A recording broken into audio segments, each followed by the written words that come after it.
What's up, good people? My name is Bria and we are back with another video. And in today's video, I'm gonna be showing you guys how to make your products float. Now, last week, if you follow me on my Instagram page, we did a poll. And y'all let me know. And the votes were in. You all said you wanted a full YouTube tutorial on how to make your products float. So I said, okay. I get a little cute for y'all and I make sure you all can see exactly how I do it. My first tip for you guys is going to be products that are smaller and lighter in weight are a lot easier to manipulate the float trick, okay? If it's a little heavier, it's gonna be a little trickier to make them float depending on how you have it set up. But I figured doing something lighter and smaller is gonna be a lot easier starting point than doing something heavier, because we be on this video all day, child, and I'm not trying to keep y'all long. So products like this that are like props, these are great like ornaments because they already have like some sort of hanging mechanism. They're lighter in weight and it's a lot more fun to like hang different things like this. So if you have a product that's already got like a hook, like a cup, an ornament, something of that nature, it's gonna be a lot easier to hang those or do the float manipulation than it would be sometimes with something flatter, okay? To shoot this first, I'm gonna show you guys frame by frame exactly how I would set up this shot so that we can get it to float. So let's get into it. All right, so first things first, I have a clothing rack here. I'm gonna move the desk for a second just so I can get the clothing rack in the frame. I already have the backdrop that I'm gonna shoot with. So you can use a clothing rack, you can use your backdrop stand. I like to have a layer just because of how I wanna set this shot up like light-wise. But again, this is all creator's choice. You need to have some sort of mechanism to hang the product from. It doesn't have to be anything super elaborate like this, but again, this is just what I like to choose. All right, next you're gonna want some fish line, okay? And it's gonna be super fun to like remove this out of post, but you definitely want some fish line. You don't need this much, but if you are a product photographer, just go ahead and get you bulk stuff, baby, okay? Because your studio gonna turn into Sam's Club anyway. You're gonna have a bulk of everything. You're gonna be happy that you didn't run out of something. Okay, here's another tip. When you are setting up any shots, and you guys will probably see me do this time and time again throughout a vast amount of these videos for BTS, I always set up the shot first. I don't add in like the products or anything yet.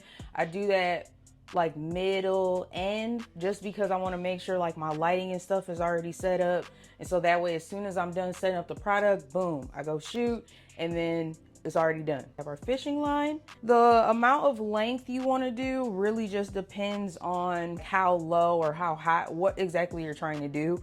With this particular product, I think I want to angle it like this, so I'm probably gonna stop it about like right here. So I'm just gonna hang it, I think I want it right here. I believe I should be able to hang this right in the groove. I don't even think I have to tie this too tight in here, just because I have a little bit of space, and I'm gonna get a little closer. I have a little bit of space right in the bottle here, so I'm gonna unscrew it, wrap it around, and then tie it back down. Tie that in like that, so now I kind of have an idea of how I want it to float. So we got that down. I cut the other one like so. Okay, so I got both of those lengths. I don't know if you can kind of see that, but they're both pretty long for right now, but that's just giving me some give. I always like to give myself extra room when I'm doing these type of shots. Key tack you can get from any store, any like craft store, literally like wads of putty, and you can stick it onto stuff like that. It looks like gum. And it just kind of allows you to make things stick a little bit longer. All right, so first things first, we're gonna go ahead and tie this. I'm gonna unscrew it. I'm able to tie the product on like so, okay? And this is just kind of like a cheat, but I'm just gonna see if it will hold, because I don't know if it will hold. And that is the joy of creating, because you don't know. And so we sticky tack that, so that way we have like that angle. To keep this straight, you want to have this anchored on something, and this is why I was saying make it longer. I really should have made these so long that it tied down at the bottom, but I didn't, and that's on me. But As you can see, once you tie down the bottom, it's gonna stop moving like this. It's only moving because I'm pulling on it and my hand, like I'm talking while I'm using my hands. So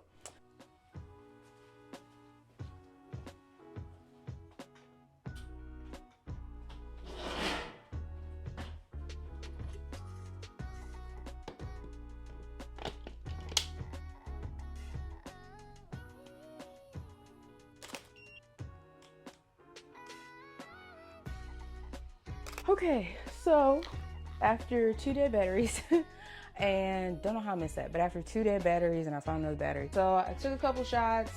I like them, but it's still kind of missing something for me. So I'm gonna add something else, and I'm probably gonna switch up my lighting just to make it a little bit easier to see the different depths of field that I'm trying to show. I'm gonna steam this fabric. This is just the process of being a photographer. Things change even in the middle of you shooting a YouTube video.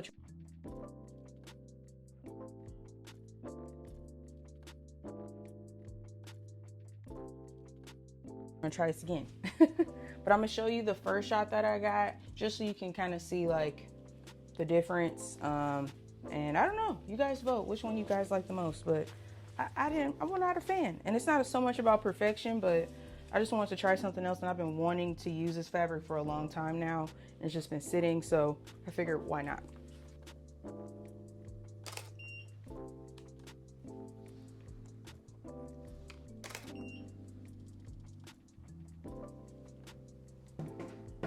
We done. The background change was a game changer, and I'm also going to show you why. So y'all going to be getting a little bit more than just the floating. You're going to see why it's so important too to have impactful backdrops. So if you want to see more videos like that, let me know in the comments below. But until then, let's get into this edit so I can show you guys how we make this product float. Put everything into Lightroom. I have a couple photos that I like. See the white, it doesn't pop to me. It doesn't pop the way I feel like it should. But that other backdrop change, it just brought a whole nother element. So I really, really love these final ones that I selected. But again, I'm just going to show you in comparison of the two photos side by side. These are my settings before we go over there. I've already made some adjustments. All right, so we are now in Photoshop. So what you want to do is select your lasso tool to the left here, and you're going to select the string as close as possible. You don't want to circle it like this because I'm going to show you exactly what happens when you do this. You're going to hit delete actually on your keyboard, and as you can see, again, that is also causing a warp effect because the backdrop is not matching what's actually there. So I'm going to undo this, and you want to circle around the string as close as possible. You don't want to just do a giant section because this will cause it to, like I said, like warp or like bubble. So you're going to select that. Once you're done selecting it, it'll highlight like so. You hit delete, press OK, and it's going to content aware. So it's going to match according to the surrounding that it's already in, which causes a flawless match, if I might add. And it looks pretty good.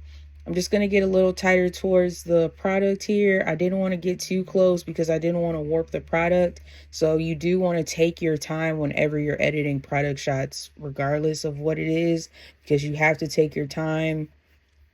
You want to take your time because this will allow you more breathing room to avoid less mistakes. So I'm just going to select that here. Again, I got a little wonky here with the selection, but let's see what happens. Again, you see that warp and you see how it's like bubbled. So I'm going to undo the fill and undo the selection completely and circle it as close as I can to the string. All right, and there you have it. I'm just going to do some final touch-ups here, and this is the final look for the second backdrop choice. Be sure to like this video, and I will see you guys in the next one.